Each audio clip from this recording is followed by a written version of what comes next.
This is the Knockin Doorz Down podcast. Jason LaChance here, of course. I had a big plan for the year-end episode. I was going to leave with some really beautiful things from the year, and turned out that this bonus episode is going to be a little somber.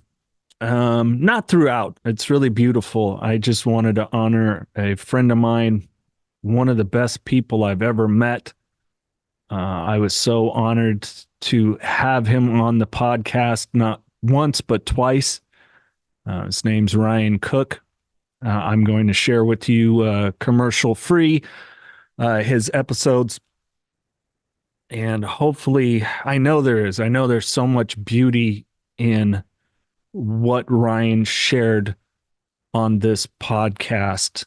And unfortunately, he passed away a few days ago, and he's such an amazing person. He leaves behind an amazing wife, who, much like Ryan, they seem just so right for each other, because wherever they go, the world seems to be a better place.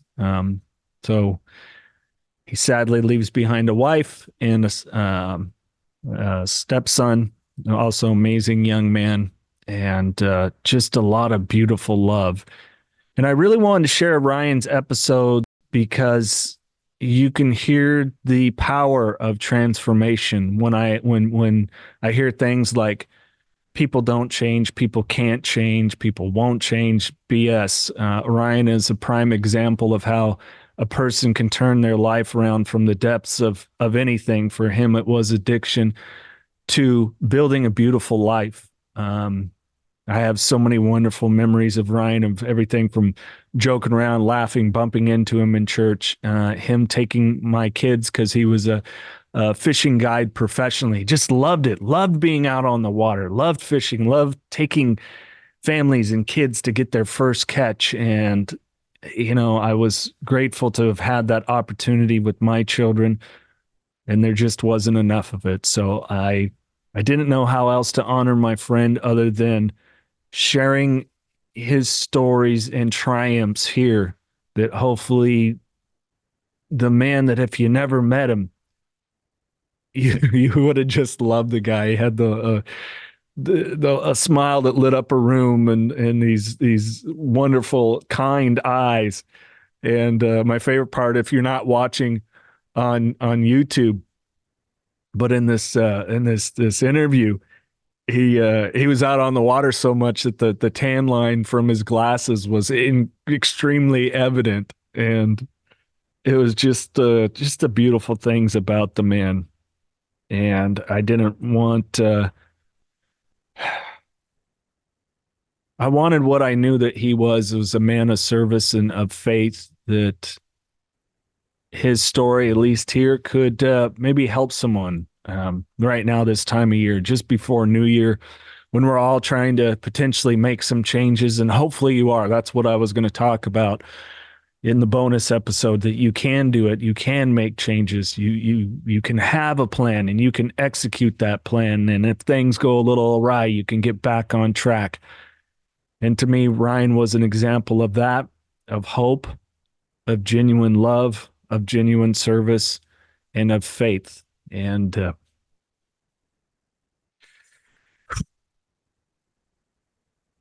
I am going to miss you very much, my friend. Here's a bonus episode with the late, and I say great, Ryan Cook. Time to skin the smoke wagon. That's a little tombstone for you. No, I got it. It's all good. Hey, the last time I saw you, I was thinking about this. My kids were pulling 13 fishes out of the lake when I was pulling 0. I do recall that. I do remember that. We had a good time. We did. That was fun, man. It was awesome. It's good to have you back on, man. And, I wanted to have you back on because, talking a lot more about opioid addiction. Mm-hmm.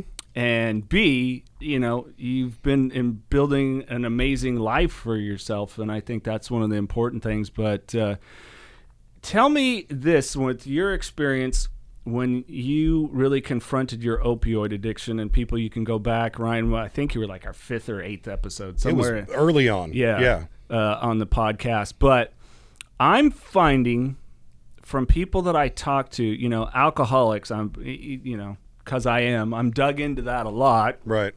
Definitely a lot of us, childhood trauma. There's a lot of research on our brains are a bit different than other people's brains, especially, self-deprecation seems to be a natural part of it. Right. But when we talked to you, you didn't really highlight any sort of a big T trauma of childhood. But No. I'm finding that with opioid addiction is some people, it's just fucking getting them. That's it. Yeah, it's just one of those things that just gets them. They just get hooked. Well, it gives you this. I almost hate to say this, but it gives you an amazing feeling. Whatever whatever you're doing at the time, it makes it better. Yeah. It makes it more fun, and it's awesome until you're broke and you don't have them, and you can't sleep at night, and your legs are kicking, and you're throwing up, and you've got the sweats, and all of a sudden it's just like what happened, and it's too late. Mm-hmm. It's just a really, really quick downhill spiral, and it happens so fast. I mean, we had talked about it. I went from being 21, I bought a house at 21, had a great job fishing all these tournaments, just won a bass boat, to losing everything, foreclosing on the home, the truck's gone, the boat's gone, you're broke, don't have enough money to even go get high, and life just sucks. And it's like happens like that. It's crazy. I don't recollect the process from you to 21 with the house to actually going and getting treatment. So I bought the house at 21. I didn't get hooked on pain pills till I was like 23, 24. But from the time and I'm just spitballing here, I don't know exactly, but from the time I took my first Vicodin to the time that I had lost everything and was in rehab, even for the second time, because I went 2 months in a row basically, it was no more than 9 months. Holy shit. No, it was just like that. Because it started with Vicodin. Right, you pop a couple at work. Next thing you know, you're popping 4 or 5. And we talked, I don't want to repeat everything I said on the first podcast, but most of these people probably haven't heard it. You go from 4 or 5 Vicodin to all of a sudden somebody says, well, dude, it's going to be healthier on you just to take an Oxycontin, right? You don't have all these acetaminophen. You're killing your liver. Okay. When I crushed up my first 80 milligram Oxycontin and snorted that, that's when everything was just, oh, dude, it was gone. Yeah. I mean, everything was gone like blink of an eye. I mean, and this is even winning a $50,000 bass boat, you know, and selling that and having that money, or it even prolonged it. Sure. Without that, it would have been done even quick. It would have been over even quicker, you know? Yeah, because that's, for the people to let, Ryan, fishing guide, this is your passion. Mm-hmm. I mean, you do amazing work with people and families, special needs kids in the community, but also a part of it, a lot of giving back and charity through that work that you're passionate about. But that wasn't important anymore. Oh, none of it was important. That's the thing. I mean, it turns, and I don't care what your addiction is, right? It can be meth. You can be a full-blown alcoholic. You can be addicted to sex. You can be addicted to gambling. Whatever it is, that becomes your priority. Mm-hmm. You love your family, but you love that high more. Yeah. That's all it boils down to. I mean, it makes you do things you would never do, say things you would never say. I mean, I had burnt every bridge out there. And I'm just saying this so people know, because I'm in a great place now. But they need to know to never give up hope. It's never too late. But, I mean, I had hot checks written out to every business in town that I could. I had every payday cash loan place tapped out. I mean, I had, owed tons of family a bunch of money. You just start scrambling and you don't care. Yeah. So. And it's just crazy to me because we did have another gentleman on here who was a NFL lineman, Randy Grimes, and that's when I pressed him to, okay, what was the trauma? He's like, no, I grew up in a good Christian home, and my parents were very loving. But, once I was there in the NFL and the injuries started, and here it is, and all of a sudden that pain's gone or whatever. But then you like it so much that, you're not one to not out on vacation with your family or whatever. So you're popping these things, and he was up to like 60 a day. Oh, yeah. So it happens quick. your tolerance builds so fast. That's the problem. And even people, you got to be so careful with opiates. And luckily, doctors have made it a lot tougher now to get them. I mean, I was 23, 24 years old. I was getting 3 different prescriptions for 3 different strengths of Oxycontin a month. And they didn't even have x-rays on me. I just said my back hurt, Right. Which, and it didn't. I just got them. But So it wasn't an injury that led to it? no, strictly recreational. Huh. No, I never had an injury. I just said my back hurt. Literally, it used to be that easy to get them. And they were like, try this. Yeah, it started off with Vicodin, and I started saying, well, it's not really doing okay. Well, here, take this Oxycontin, and then I'd go in there, and you'd go finagle your way. Well, the 80 milligrams are kind of strong for during work. I need so then they'll give you 30s, and Right. it's ridiculous. But even people that are just taking opiates, I mean, as needed, you have an injury, you got to be so careful because all of a sudden, a couple weeks down the road, one doesn't do it, so then you need 2, then you need 3. And you might not be addicted to them, but you become dependent on them. And there's a big difference in dependency and addiction, but they're both dangerous because at some point you got to stop. And people that don't realize it, they don't know how hard it is to stop because of what you have to go through mentally and physically. The mental part's worse than the physical part. Yeah. I got, I want to say it was an oxycodone, which I don't know my opioids well enough, but I'm pretty sure it's an Oxycontin derivative. Maybe it's got some of the aspirin or whatever mixed with it. And when I got my vasectomy, right, no more kids for this guy. Let's detach here. The world doesn't need any more of my offspring. Really, it was out of responsibility. It's like, okay, two's good enough. I will be there and responsible. Right. But yeah, I noticed even. So I took it for like 2 days, only one each day. And this is the weird thing about the addict brain, because we were talking through text, like you have no problem with alcohol. You can have a drink or even half of it and I don't need to finish this. Whereas me, it's like, dude, that beer, you're not going to finish that. Here, go ahead. I'll finish it for you. Right. That would be me. Whereas with the opioids, like the second day, like I got a little bit of shake in the night from my legs. And I was like, fuck this shit. I flushed it down the toilet. That's bad. So it's a trip of how addiction works, and one thing affects one person and not the other. Like technically, I guess maybe weed would be the last thing I quit, with the exception of I did have a fall off as of this recording. I think it's 18 months ago today. But like for that, it was a take it or leave it. I just have really bad anxiety. The kids wouldn't be home. Had this little tiny vape thing, one little puff off of it. Cool. I want to eat now and go to bed. Right. So it's just your life's not in shambles. Exactly. And you're not losing your car in your house, Yeah. Or crashing my car. And people it's just self-awareness, right? I mean, I'm not one of those. And if you're big into AA and NA and that works for you, that is great. Yeah. It has saved so many people's lives. I'm not one that I don't go by the rule book, when it comes to recovery. I mean, because they told me when I went through all that, well, you can't ever drink again. I'm like, well, I'm not an alcoholic. I'm a drug addict. Right. And yeah, with some people you can, some people you can't. Just like you said, I can go out and have a few drinks. We can go to a party and catch a little buzz, and I don't need to do it the next night. Right. But you got to be self-aware. And when you're getting into recovery, you need to be very careful, because you don't want to start down any slippery slope, So self-awareness is key. Yeah. But when you're new into recovery, I mean, you don't know what you can and can't do because you're so screwed up. You got to give your brain time to heal. Yeah. No matter what your drug of choice is. Shit, at least a good year, at least, and minimum. And for me, it's like people even where it's come up.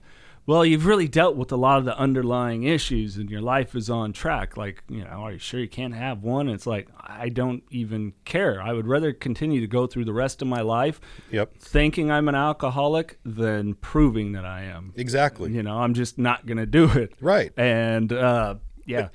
And that's me with the pain pills. So like I said, I can take, I can take or leave alcohol. Right. Take it or leave it, no problem. But when I go to my primary care physician, and if I go to a new doctor for any reason, I tell them when I walk in the door, I cannot have any narcotics. Right. No matter what. I don't care if I come in here and my leg is completely broken in half. I cannot have narcotics because I know where that's going to lead me. There's no way I'm going to be able to stop. Yeah, I just can't. And you built a hell of a life for yourself, so it's not even. I have, yeah. Yeah, no, same way. I had to go because I'm at that age, so I had to get the camera up my ass, the colonoscopy. Oh boy, yeah, because it runs in my family to have colon issues. Did they kiss you on the neck first though? He did. He was very loving. Stroked my arm. There you go. Oh, dude, it was a night. So the nurse, I'm a skinny dude. You can find a vein in 6 seconds. My tattoos aren't high, and this nurse poked me like 75 times, and so I was bruised. Just jabbing at you. Yeah, and then the doctor comes and goes, "Let me see your right arm," and he goes, "Boop," and he goes, "Can you count backwards for me?" I'm like, 100, and then I'm awake. I didn't remember. Oh, they put you out for it. Oh yeah. Okay, good. Yeah, but I was scared because when I had my consultation, I said, "Hey, just so you know, I'm in recovery for alcoholism because they use a level of fentanyl to put you out." Which, of course, we'll get into that and hitting the streets now. And, of course, you as an opioid addict, my God. So bad.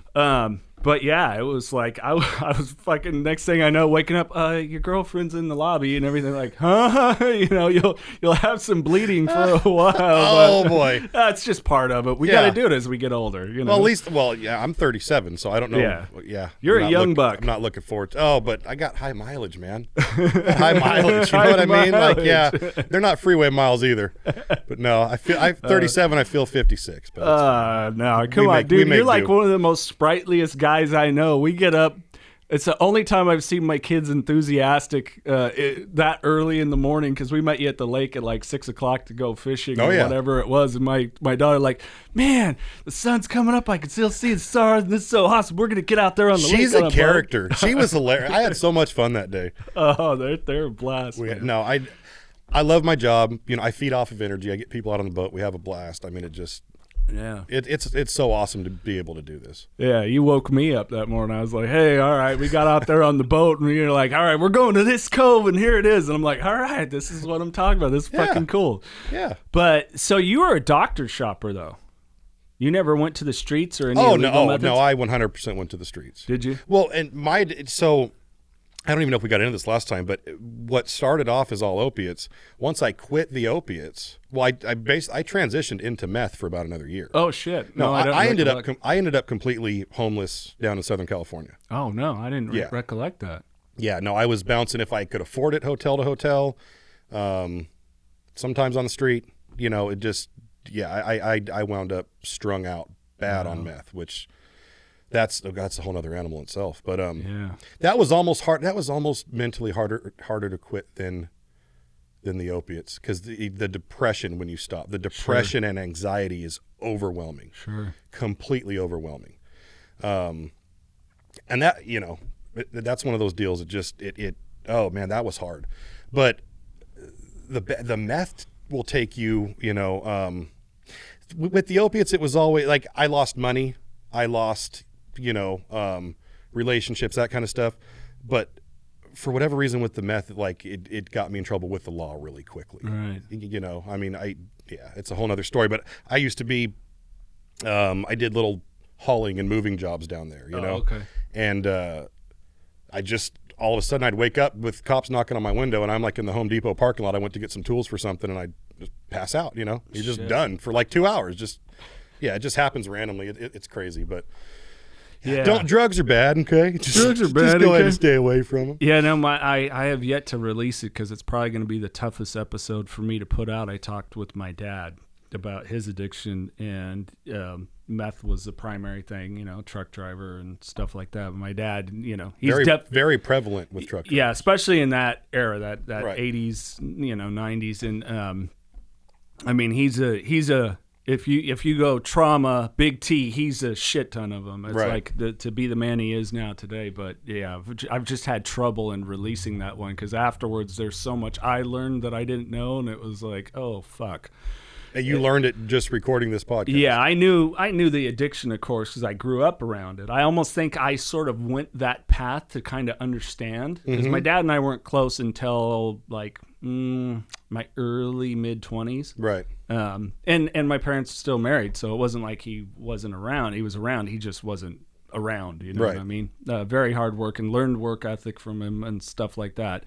But yeah, it's just when he divulged that, he's like, yeah, you'll do things that you just wouldn't do. He's, all of a sudden your mind goes and you're, already being a diagnosed sex addict. And he's like, and then the behavior that you'll go to that you just wouldn't as a sober person. And It completely changes you. yeah, it's just like unreal. Yeah. Just unreal. No, it completely changes you. And that happens so fast, because, and back in the day they had the crank, so it was a little bit different. The stuff they have now, I mean, this methamphetamine keeps you high for 24 hours, I mean, it's not like quick, and then so you go 24 hours or you do it on a weekend. Next thing you know, it's Monday, you need to go to work. You haven't slept, you feel like crap. So you either take a couple of days off and recoup, or you got to do it again. Yep. So, and that's next thing you know, you're strung out on meth. Yeah. So yeah, no, I've been through it all.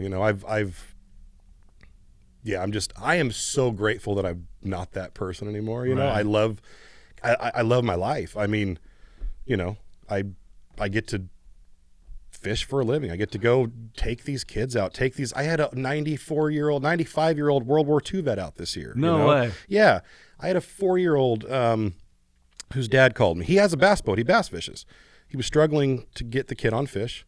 He wants his son to go fish with him. It's a little buddy, and he's like, he has no attention span. He's like, Brian, if he lasts 2 hours, don't have your feelings hurt. He doesn't really like this. I just want him to like it. Yeah. And we took the kid out. We did the full 7 hours, and he's crying. He didn't want to go home. So it's awesome to be able to get to do that. Yeah. I mean, I'm engaged to the love of my life. We're getting married October 15th. And she's I tell people all the time she's a solid 9 and I'm the one she needs. That's how I got her, But yeah, I mean, she is. Man, you put the stuff down and just you put one foot in front of the other and you just start grinding and you stay consistent, whatever it is that you want to do, and it's amazing what you can achieve.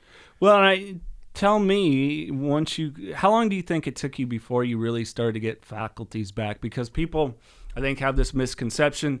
You hit rehab, and especially with insurances nowadays, if you can get a full 30 days in rehab, it's a miracle now. Right. Let alone sober living and carry on and so on Right. and so forth.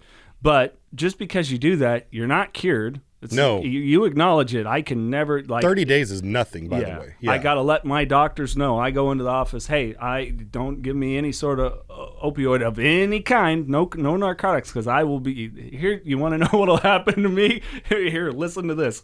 But the things started to return. You talked about the anxiety coming off of meth, all these things. It's stuff that we just, and some of us are like, I never realized I had anxiety. I knew I had depression. Yeah. It started when I was going through puberty. Right. But I never knew I had anxiety. Right. Until probably the last couple of years. I was like, oh shit, I've done a lot of this stuff to handle anxiety. Right. So how did you start, and what tools do you maybe use to help keep you kind of on the straight and narrow? Well, and I've got my struggles. It's not like life is easy. I mean, I still battle depression and anxiety.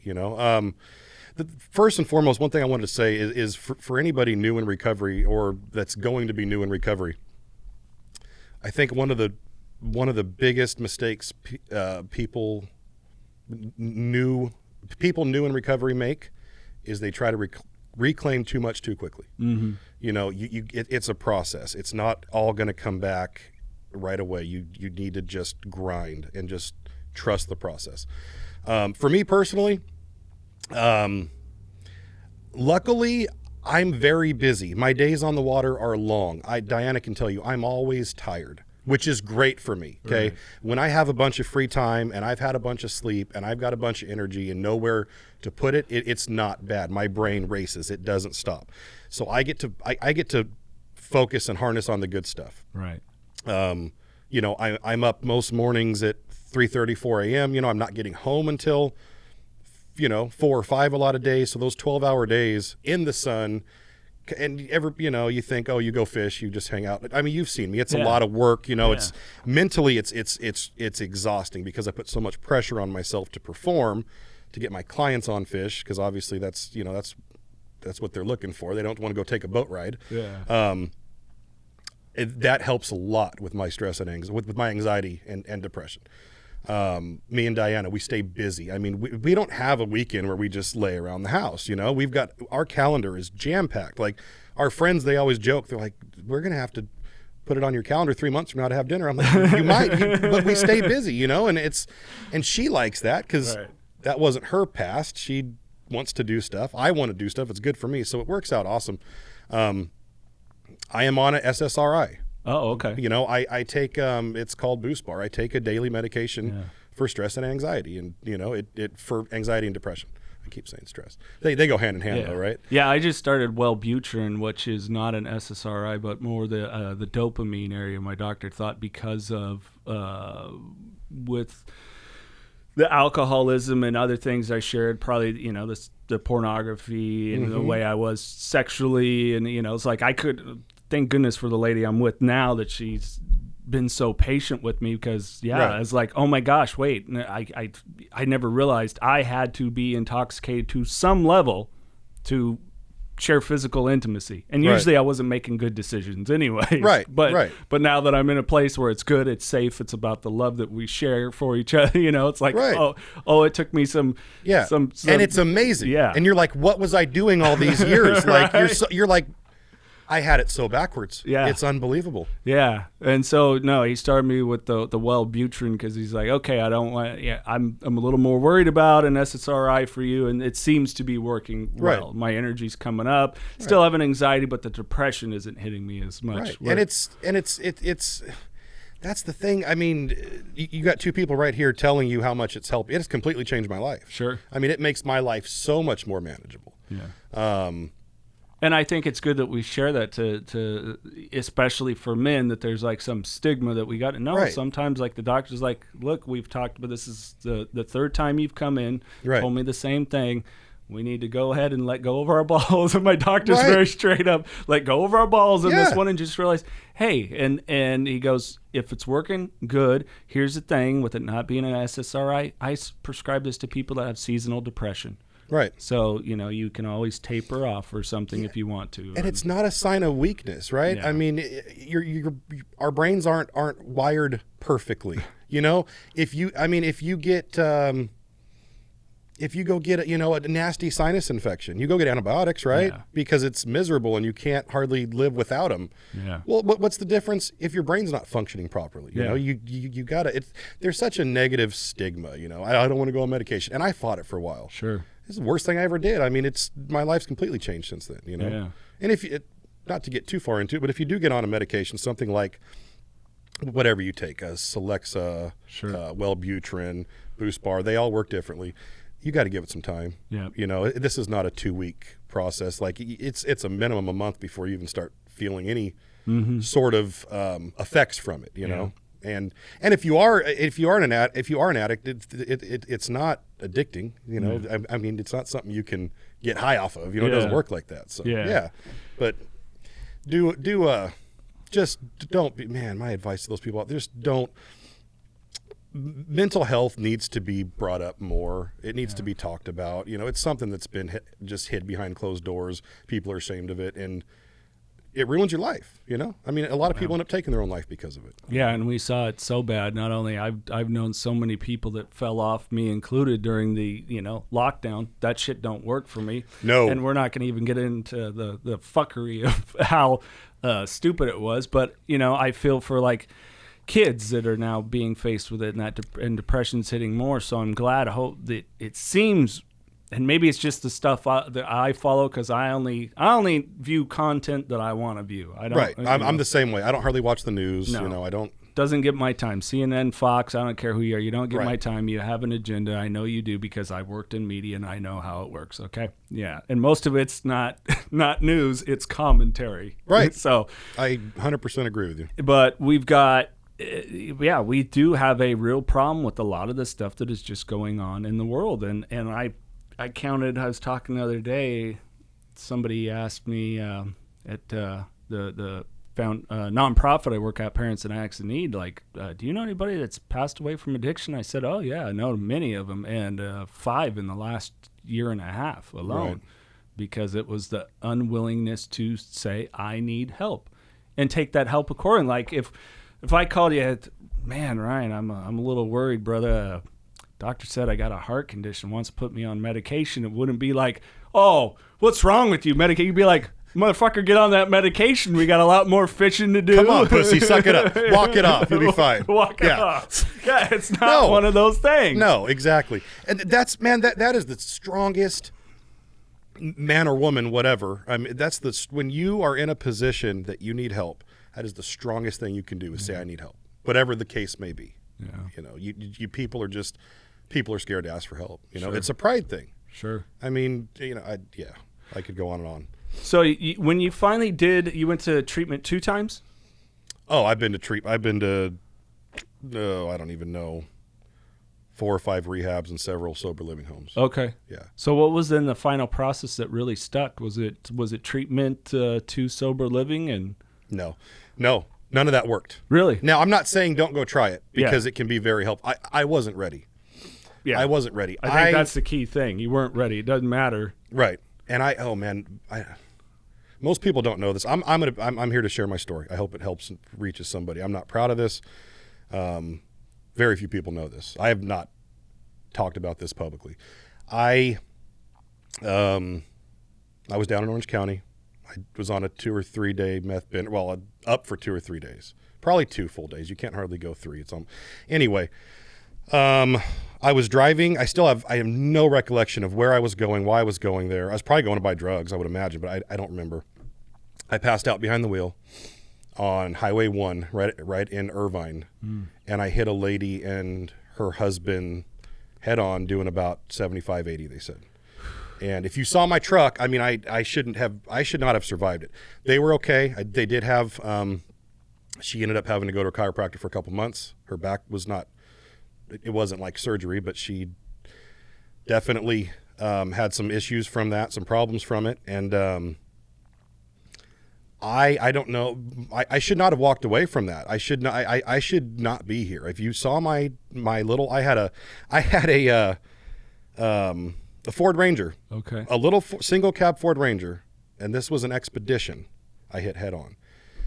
I don't know if it's because I was just so passed out, I was so loose or what, but dude, I walked out of there with nothing but a little bit of whiplash, and my shin had an indentation, kind of a cut from where I guess I dug into the brake pedal.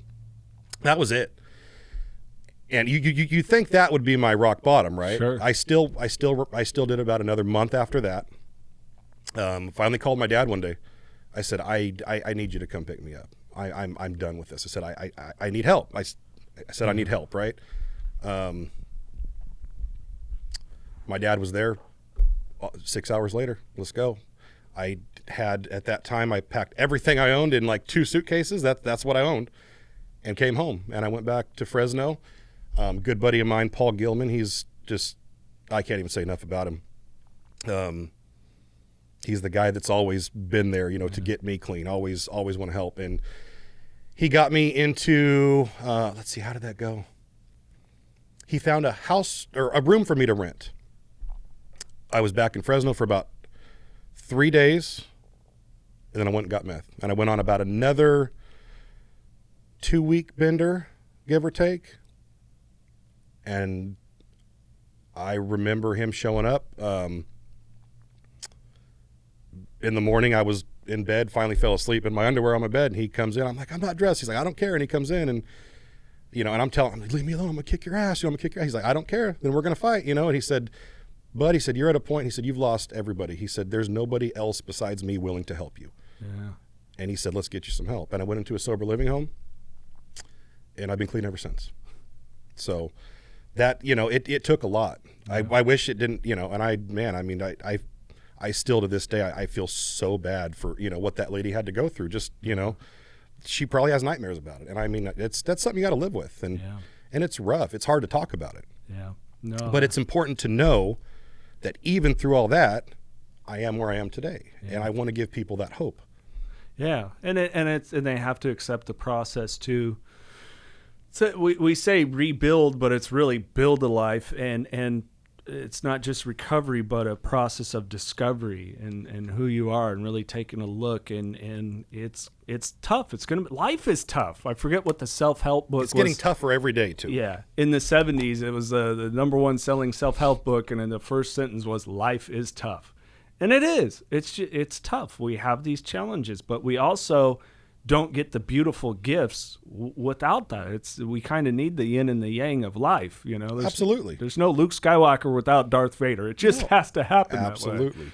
If I hadn't went through what I went through and appreciate what I do so much, I mean, if I had started to try to be a full-time fishing guide in my early 20s, right, I would have failed. I didn't have the patience. I didn't have the love for people. You know, you go through things and it changes you, and I'm still a firm believer. I mean, I everything happens for a reason. Right. You know, I truly believe that from the bottom of my heart. And unfortunately, I needed to go there to get to here. Yeah. You know, and it's. I heard an Instagram reel, because you know how you get on Instagram, you start watching reels, and all of a sudden it's like 3 hours later. So anyway, I heard this Instagram reel, and I can't remember who it was. I think it was actually Steve Harvey. He's got some good stuff. Yeah. I love Steve Harvey. And he said, if God would have told you, 10 years ago, here's what you got to do to get to where you are right now, he said, you'd never do it. Yeah. And it's true, Yeah. And I mean, I tell Diana, like, I'm not proud of my past, but I appreciate it, because I mean, it got me somehow. I ended up back in Outwater, and at the gun shop doing a Facebook live video for the gun shop and my fishing, and said some joke, and she laughed and became friends, and here we are today. Yeah. It's I like that laugh. Yeah. It's just, and your fiance is one of the most extraordinary, wonderful people I've ever met. She's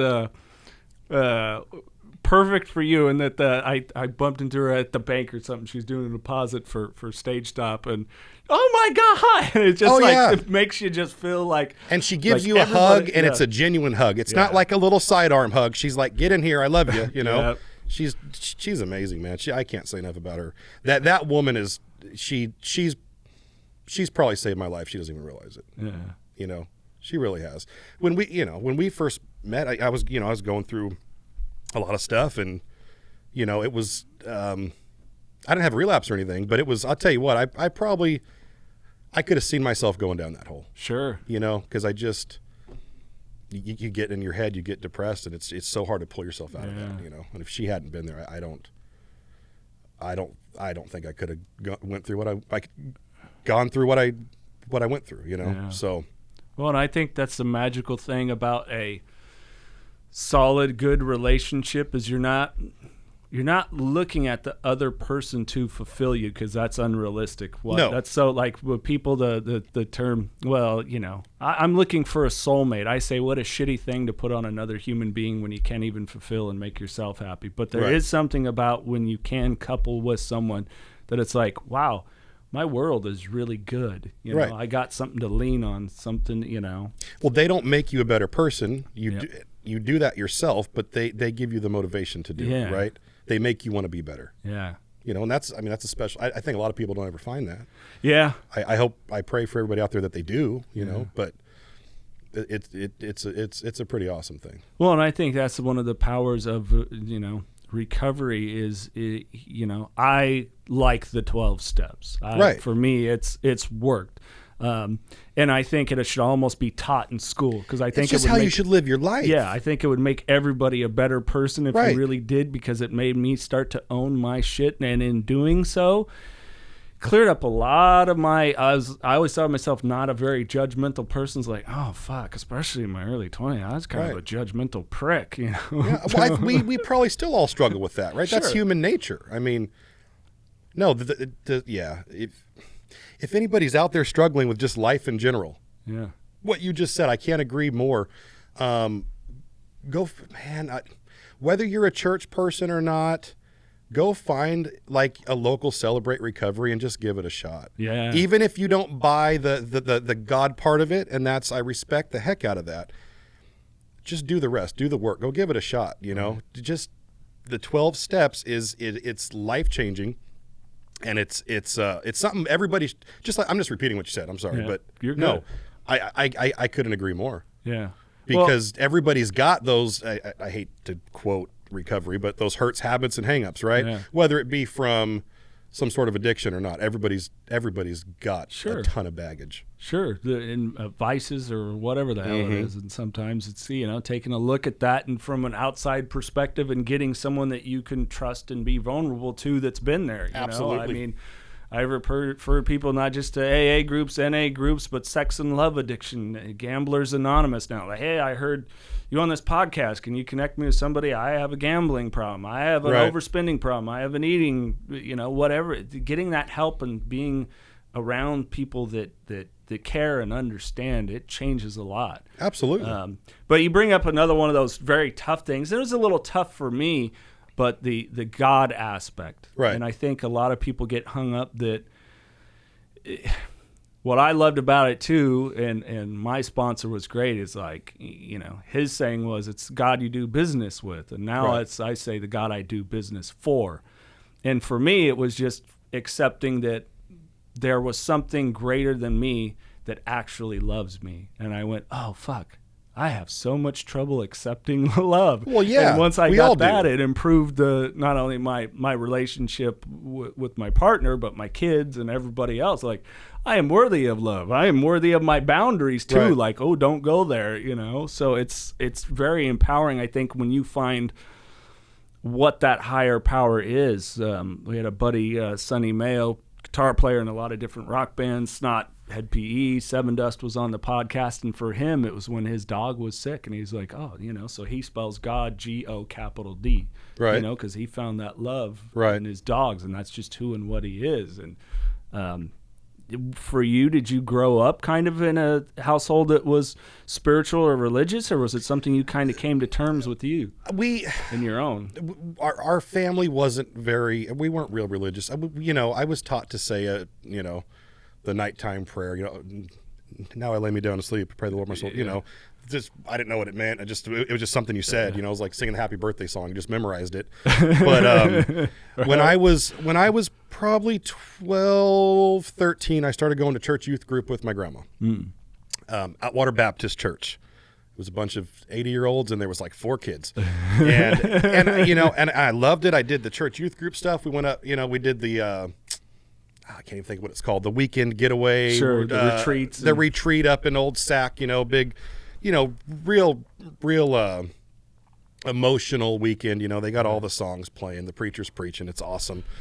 And I became a Christian at a young age. I got baptized I got baptized when I was like 24 at a church in Clovis, one of my 3-month stints of being sober and, but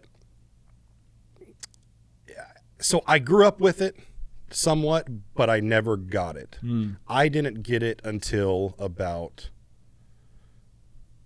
really, to be honest with you, about 2 years ago. Wow. So yeah, and that's completely changed my life. Because even through all the, the success I have had, and I've been able to put some stuff together and do well. I was still struggling, Sure. I was almost white knuckling it, like they say. Life was just still hard. I was doing it and I was enjoying it, but it was harder than it should be. Sure. And about 2 years ago, everything changed. My attitude changed, my outlook changed. Like you said, you get to a point where you've got to learn to love yourself, because if not, I feel like everything I ever did, it was always self-sabotage, because I never felt I deserved it. I told Diana, I said, I've clearly been able to do my job well. I stay booked up. I've got tons of repeat clients. I've got a bunch of kids holding up giant bass, but in my head, I'm like, I still felt like a fraud. Like, I don't deserve this. I'm not good enough to do this, And I finally, and again, a lot of it's been with Diana's help, but we talked about the God thing. We talked about religion. We talked about what we want to chase together. And dude, it's like you just find a peace and you finally start to realize, and I'm still struggling. It's a daily thing. Some days are easier than others, but I'm finally starting to realize, like, I do deserve this, and I can quit hating myself, and I'm not that person anymore, and I do deserve to be happy and have a good life. And like I said, some days are easier than others.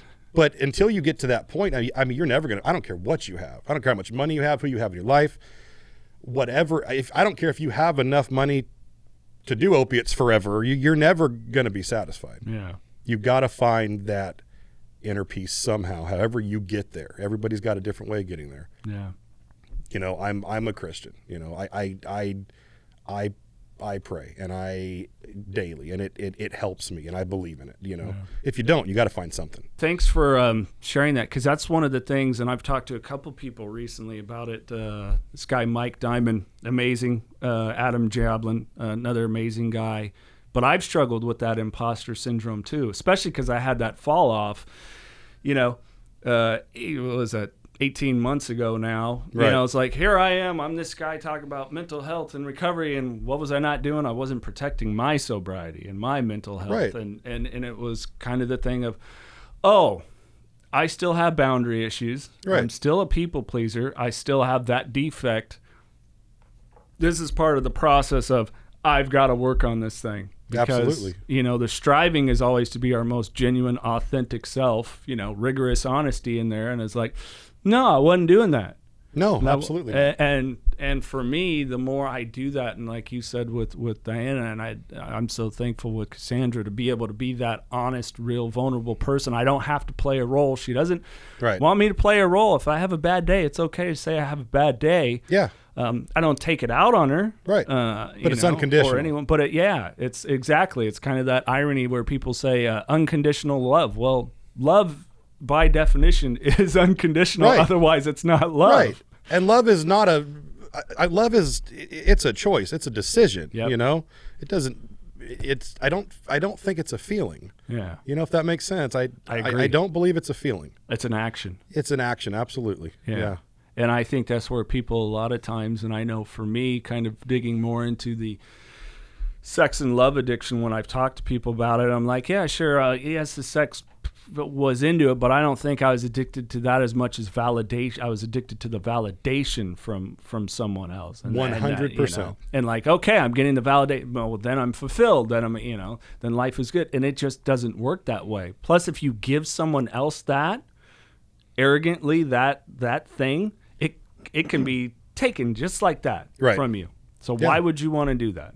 You know, and it's kind of like, you gotta, if you love yourself like you do other people, look in the mirror and literally tell yourself, I love you. This is the body that I've been given for the vessel that I believe is my soul to do whatever it is, that I fortunately get to do. And absolutely. Like, if you don't start to love that and appreciate that, well, I don't know what to tell you. You're in trouble. Yeah. You're in trouble. You're going to be miserable. Yeah. You know? I've spent a lot of years being miserable. Yeah. And I'm not going to do it anymore. You know, I'm going to live my life. We're going to enjoy it. You know, I'm going to try to tell myself every day I love myself. You know, like I said, some days are easier than others, but it's important. Yeah. You know, because otherwise you're constantly chasing whatever high it may be. You know, you're, like you said, the validation. I mean, just being we talked about it, but just being a people pleaser, you know, we're not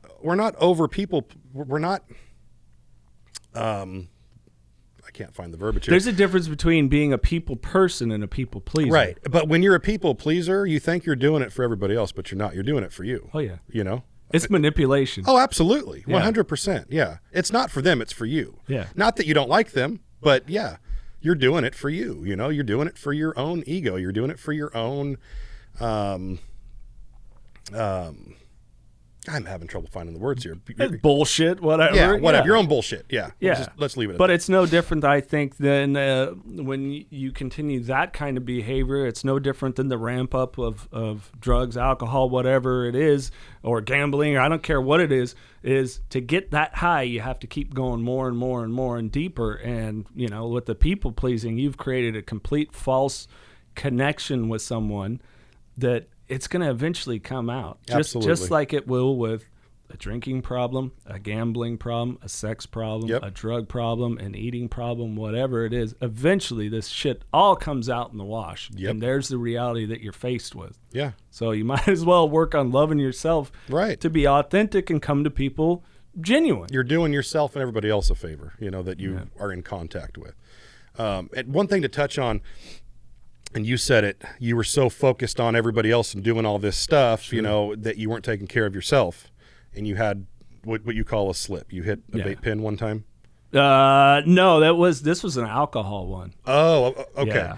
So yeah, it was literally, it was a trip because I was sober.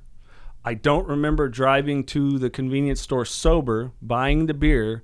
The next thing I'm sitting there with the third bottle of beer open in my hand, and I reach out to two guys, one who's my sponsor now, the other one, this guy, Tony Hoffman, he's been on, amazing guy, goes and speaks all around the country. And it was like. Wait, so you stopped on the third beer right there? And, Yep. You know how hard that is to do? Yeah. Because by that time, anytime I've ever had a slip up or something like that, I'm going, okay, well, we're not even going to start to address this until tomorrow, right? Because I'm going to enjoy this. So that's, dude, I mean, kudos to you on that. Yeah. That's really, really hard to do. No, I was in that point of desperation. It immediately flashed to me that, like, okay, I like everything that I'm wanting to build and getting my shit together is going to go away really, really, Quick. really fast. Yep. Because I know me, I'll be able to ramp up. I was the guy that, I'll just buy a 12-pack tonight that'll last me a couple days, and then wake up the next morning and a 30-pack that I don't remember getting is now half empty, you know? So Right.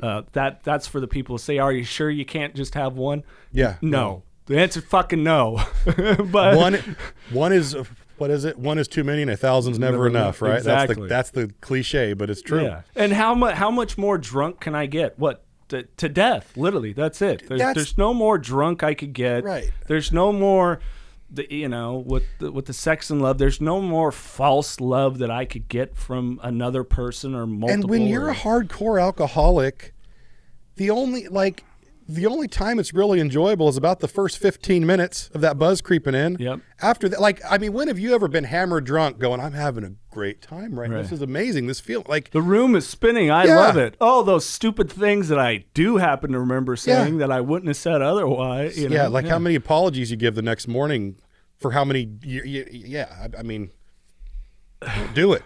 Don't do it. Yeah. But good for you, dude. 3 beers in, and you said, and you, hey, you can always call me. I mean, I appreciate that. I get it. You know, I like you. I know how important that is. So hopefully it'll never happen again. Yeah. But well, I had the ringer's always on. I had what I think is one of those restored to sanity moments. I was ring announcing an MMA event. For me, when people offer drinks, I do tell them, no, I don't drink. But for people that I don't know, I'll just get like a tonic water with a lime. Right. And so I asked for that. Well, they brought me a vodka tonic. Oh. And I took a big swig. And yes, I did swallow. But I told the people around me, this one young lady's like a ring announcer. She's like, oh, yeah, alcohol's gross. I go, no, I'm in recovery for alcoholism. She was pissed. Right. Well, I'm going to get, I'm like, no, it's okay.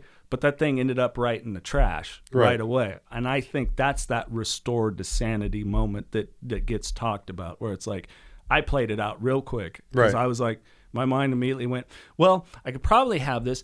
The people that do know me, I think they're drinking. They might have a little bit of buzz anyway, so they may not notice. And I could probably let it fade away before I drive home, so my kids, my girlfriend, they wouldn't notice either. Right. And then it's like, A, you wouldn't just have that one. B, you would, if you by chance did, you'd immediately feel like shit. Right. And then it played to the, hey, you'll do it again. And it's going to ramp up. And that's so smart. That's one thing that I don't want to call him, he's a good buddy. My mentor, Paul, has always told me. He said, when you start having any of that temptation, he said, play it out in your head, where it's going to take you. He said, be honest with yourself. He said, that'll tell you everything you need to know. Yeah. And that's exactly what you did. Yeah. And that's, You have some of those moments. You should still? Absolutely. It never goes away.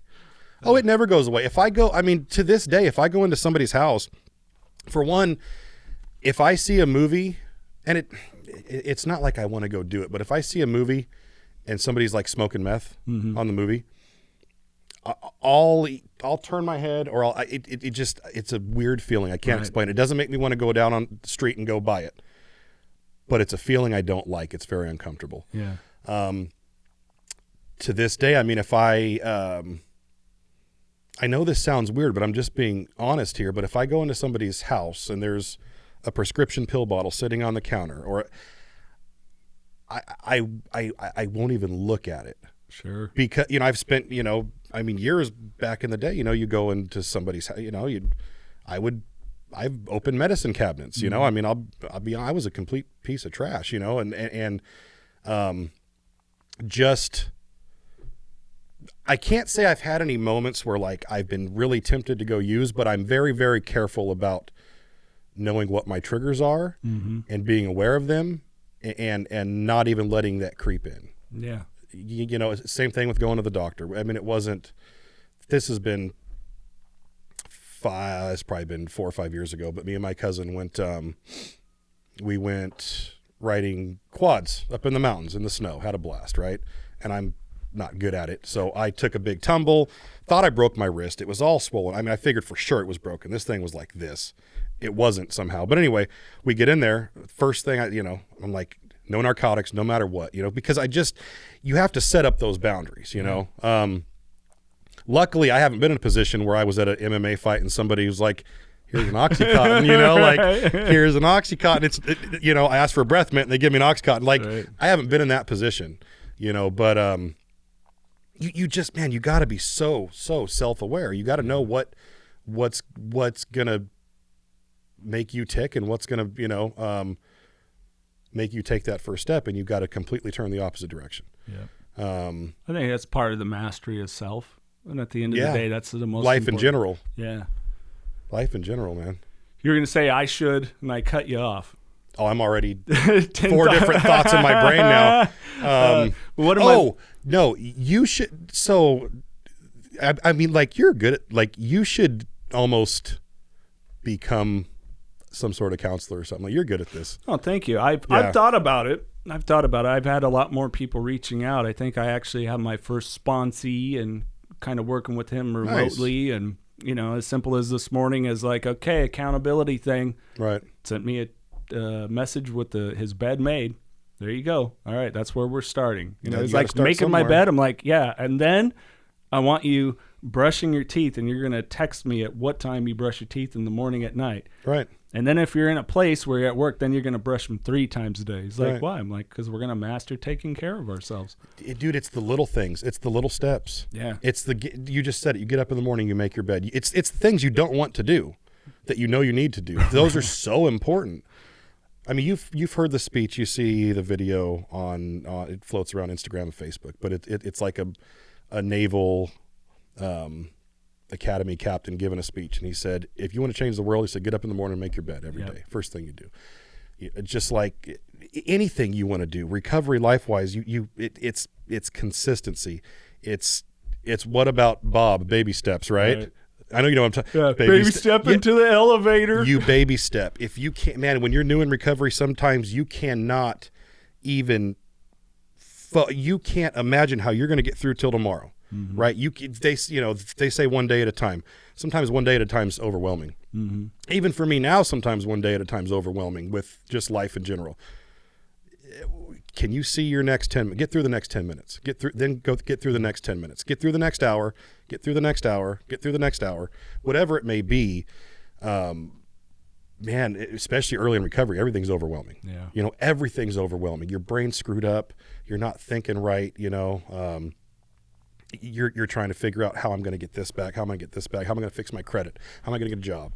How am I going to get a place? How am I going to move out of this sober living home room that that's got 5 guys in it, and this guy snores really bad. That guy farts in his sleep. Like, what? Focus on that when the time comes. Get through the next day. Yeah.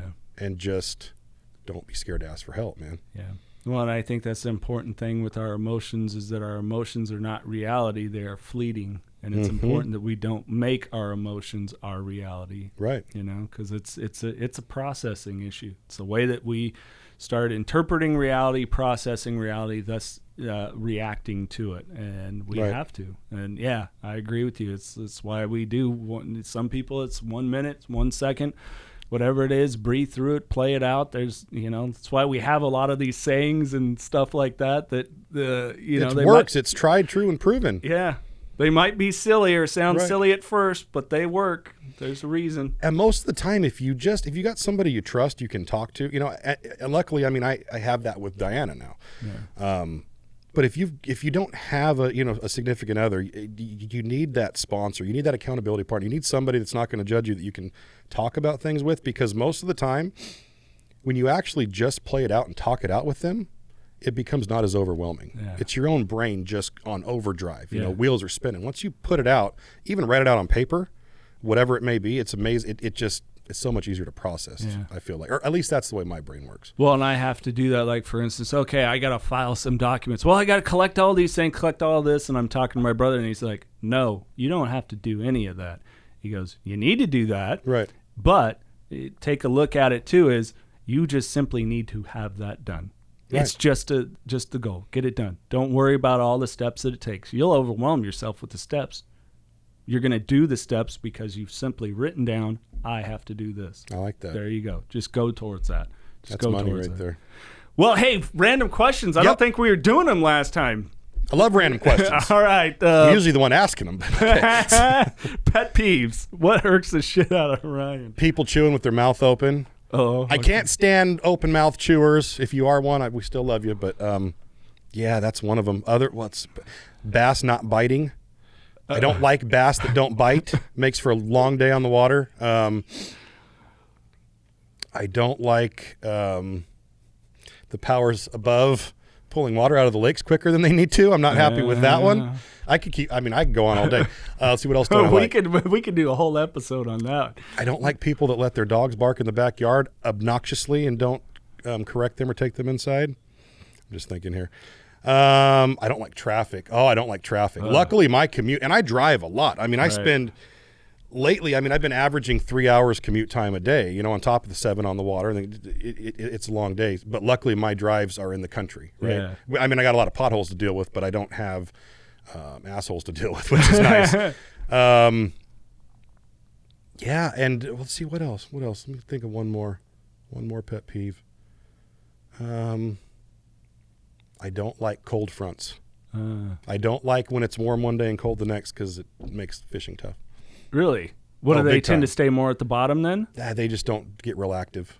Your bite windows get shorter. So instead of, like on a typical day, you're going to have, call it three good bite windows where you're going to have a good hour and a half, 2 hours. You can catch them throughout the day, 3 times a day. Yeah. Well, now those 3 times a day go down to 20 minutes. Gotcha. So it just makes it a lot tougher. Boy, we were out there on a good day. Like I said at the start, my kid, 13 fishes, and I got 0, man. And they'd never done that, No. So that was impressive. Yeah. That was impressive. They learned quick. That was a blast. Jason, his kids learned quick. Jason's kids learned quick. I first went fishing at 8, still suck. Okay. They're going to make a movie about your life. Who do you want to play you? I'd like to say Matthew McConaughey, but no, he'd buy that one. Man, I don't know. Movie about my life. Why not? All right. All right. It'd be a lot cooler if you did. Catch me another bass today. Let me think. Maybe. It depends on what kind of movie. Maybe like I could see maybe Seth Rogen. Yeah. All right. Got me another. Yeah. Right. I could. But I could see him doing that. Yeah. I could see Seth Rogen. I could see. Yeah. All right. Seth would nail it. If anybody wants to make it, I'll play it myself. Just let me know, Jason. Right? If you can make that happen. We can make it happen. You're on a deserted island. You got one movie, one music album. We'll just go one music artist. One movie? Yeah. It's got to be Dumb and Dumber, because I can watch it over and over and over, and I love it every time. One music artist. Honestly, anymore. And just because Diana and I it's going to be Mercy Me. Okay. The lead singer for Mercy Me, his name is. I'm going to take the whole band. Okay. Diana had never been to a concert. 46 years old. She had never been to a concert. I know. I tried to give her tickets to concerts. She would never go. Yeah, she had somebody that didn't want to do anything. So, I took her to see Mercy Me at the Save Mart Center, and it was, I could just go on and on, but that is officially my favorite band. Magical just because moment, of that night. Huh? Oh, dude, awesome night. I love it. We will be doing more concerts. Nice. All right, last one. You could have dinner with any one person, living or not. Who is it and why? Oh, man. Any one person, living or not. Oh, I'd have to say grandparents. Yeah. Because so that'd be 3 of them. Because, I mean, Yeah, you know, how would you not want another night with them? Yeah. But if we're talking like celebrities or, you know, just any, Or a historical figure. Or I would love to have dinner with Will Ferrell. Really? I'm a huge fan of his, you know, and I've heard he's pretty cool, like in person. He's not all you know, I've heard Vince Vaughn can be kind of standoffish, but Kind of just like himself to Vince Vaughn the whole time, right? We're out there on the water. We're catching all these fishes, baby. Let me tell you, we pulled in 13 today. It was awesome. You know, I had the little hook thing. You know, Will Ferrell. Yeah, I've heard he's pretty intelligent. left me in the trenches, John. I'm out here taking grenades. I'm out here taking grenades. I got one for you. Yeah. Okay, just popped it. Money's not an issue. Sure. You can drive any car you want or truck. What's it going to be? Any car I want. Because nobody ever asked you this, probably. No, I never get asked random questions. Any car, shit, that's tough. Because younger me, when I was a kid, would have been a Lamborghini Countach, but those are total pieces of shit. Right. I'm probably gonna go a Mercedes AMG. The God, what is it? The SLS. I always forget the designation. Classy. The black Classy. edition. It's the total badass 2-door, 2-seater. You know, like 600 something horsepower car. There you go. That, you know what would be odd? No, I'm gonna switch it up. The Mercedes. I think it's the one. They built it in conjunction with the Mercedes AMG Petronas Formula One team, so it's got a lot of Formula One technology in it, and I think they only built like 6 or 7 of them. They're like $2 million. There you go. I would go that. There you go. If I ever hit the lotto, I got you. You got me. I mean, I don't play it, but if I ever hit it, yeah. If I ever hit it, I got you covered. What about you? Oh man. Upgrade the pickup truck? You know what? I would never want a fancy car. If we came into a bunch of money where we never had to worry about it again for the rest of our lives tomorrow, I would just probably go. I would go buy I'd buy a new Ford F-350 diesel, so I could put a cab over camper on that thing, and her and I tow the boat around and go fish across the country. Right on. I wouldn't want anything. I don't like fancy cars. You know. Yeah. I would personally rather like take that money and donate it to help clean up our shithole of a city or county around here. You said money wasn't an option. That's all. Yeah, that's true. That's true. That's but true. You know what? I skirted it. The funny thing about that is, I would still want like the house size that I have. Right. I think you've been to that. I can't remember. But No. You know, 4-bedroom. It's a decent size. I'd probably reconfigure it a little bit to make some of the bedrooms bigger. Yeah. But with some ranch property or something that I could build a go-kart track or two and do my archery out there, or you know. We're gonna be getting bows soon, the two of us. So we'll have to go shoot together. Okay. Well, Yeah. I got a recurve, so I don't have a compound, but That's I still fine. got this shoulder issue. I need to work on that because I want a compound. But yeah, no, I love doing the archery, just something to where I could have some land and peace and, you know, stuff like that. But I would much rather give. So I'd have like this modest house, and then you go to the garage and dude, isn't this like a $2 million car? Yeah, and it's really fun. I love that. Well, since last time you were on, you're doing a podcast too. Why don't you tell people where they can get the podcast, more about your the guide, fishing guide work that you do, how they can find you, and all of it. So we do a weekly podcast, which we try to do it every week. Sometimes we'll do 2 a week. It's called the Bass Report. On Instagram, you just search the Bass Report. On Spotify, we're on Spotify and Apple Podcast also. Just the Bass Report, really simple. Pretty fun podcast. We talk to fishermen, mostly bass fishermen, but we talk to everybody. My buddy Joel and I do it. Joel actually started it, and then I came on as his co-host, so we do it together now. He does all the behind the scenes stuff, all the stuff you do, because I don't know how to. I'm absolutely stupid when it comes to technology. No, you're good with your fish finder. I could barely work my smartphone, man. You're good with the fish finder, though. I try. Sometimes it lies to me, though. I'm telling you. So really cool podcast. It's fun. It's, you know, we're joking. We're talking trash, you know, very informative. It's free. We do have a Patreon set up, but you don't have to do that. People choose to support us because we do a lot of giveaways, that kind of stuff for them. Yeah. It's not a money-making thing for us. super fun, super awesome podcast. I think it's an awesome podcast. I might be biased, but check it out, the Bass Report. If you want to follow me, if you're interested in a fishing trip, it is Facebook. Just search Ryan Cook. I also have a business page, Ryan Cook Fishing. I don't do as much on the business page because Facebook has it set up where they want you to pay them for it. I'm not going to unless I have to. So personal page is just Ryan Cook. Give me a follow. Send me a friend request. My Instagram is Ryan Cook Fishing. And it's I mean, you'll see it. It's a picture of Diana and I holding up 4 beautiful smallmouth from Lake Champlain. So nice. Yeah, and I mean, just it's out there anyway. If you are interested in a trip and you just want to hit me up direct, area code 559-691-7008. And text is best, but if you need to call for some reason, that's fine too. Yeah. We being friends outside of this, but we see a lot of the struggle that's going on in our community, and we know around the world. If there's just kind of anything you can lend to people, what might you throw out there? Oh man. Well, I'm talking more for if you're out there if you're in a bad addiction and wanting help right now, you're probably, let's be honest, they're probably not listening to this podcast right now, most likely. But to everybody out there, I've said this before, I think I said it on the last one, but this is just so important, especially to the parents out there, the loved ones of somebody that is struggling. Don't give up on them. Mm-hmm. Don't give up on them. Don't lose hope. It's never too late. It is never, ever too late to turn your life around. I mean, don't go throw money at them, right? Don't keep enabling them. But if they truly want help, get them some help, whatever it may be.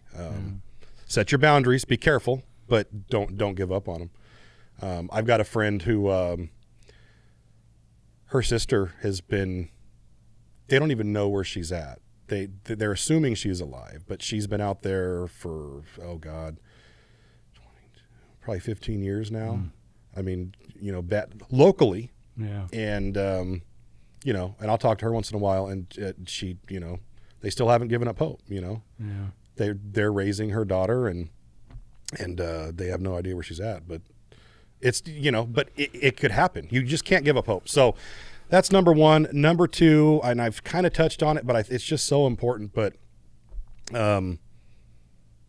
once you do get into consistency is everything. Mm-hmm. Consistency. I mean, get up, go to work in the morning when you don't want to go to work, right? Put in the time. Put in the time. Keep grinding. Yeah.